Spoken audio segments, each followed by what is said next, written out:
ব্যবসায়ীদের একটা অসাধুতা থাকে এই অনিরাপদ খাদ্য বিতরণের ক্ষেত্রে, আবার ভোক্তার দিক থেকেও তো এই আবেদনটা থাকে যে খাবারটা কতটা আকর্ষণীয়।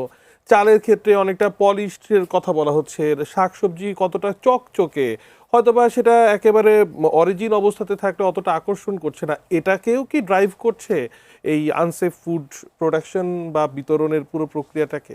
প্রথম আসলে আমাদের উৎপাদন ব্যবস্থাতে ত্রুটিযুক্ত।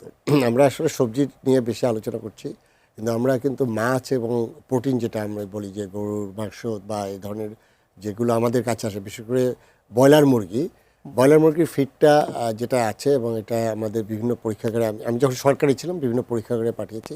এটা তো একটা ভয়াবহ অবস্থা। সেখানে আমাদের ট্যানারি থেকে এবং ট্যানারির যে বর্জ্যটা, এটা কিন্তু খুবই হেভি মেটাল যুক্ত, সেখানে ক্রোমিয়াম আছে এবং এই অনেকগুলো মার্কারি বা সীসা জাতীয় অনেক কিছু আছে। এখন ধরেন এই বর্জ্যগুলো দিয়ে আমাদের যে ফিড মিলগুলোতে যে প্রোটিনের যে সোর্সগুলো যদি করা হয়, তাহলে কিন্তু আপনার অটোমেটিক কিন্তু ওই মুরগিটা দূষিত হয়ে যাচ্ছে, মানে কন্টামিনেট হয়ে যাচ্ছে। এবং এটা আমরা যতই আমাদের জনস্বাস্থ্য বিশেষজ্ঞ বললেন যে আমাদের মোস্তাক ভাই, যে আমাদের টেম্পারেচারে আপনার অনেক কিছু ব্যাকটেরিয়া যায়, কিন্তু ওই জিনিসটার মধ্যে যদি আপনার সত্যিকার অর্থে যে এই হেভি মেটালগুলো ঢুকে যায়, এটা তো আর টেম্পারেচারে নষ্ট হবে না।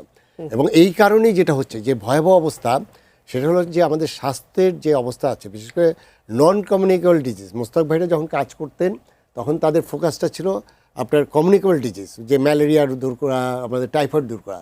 এখন নন কমিউনিকেবল ডিজিজের যে প্রাদুর্ভাব হচ্ছে, প্রতিটা বাড়িতে ক্যান্সার, প্রতিটা বাড়িতে আপনার কিডনি ডায়ালিসিসের রুগী আছে।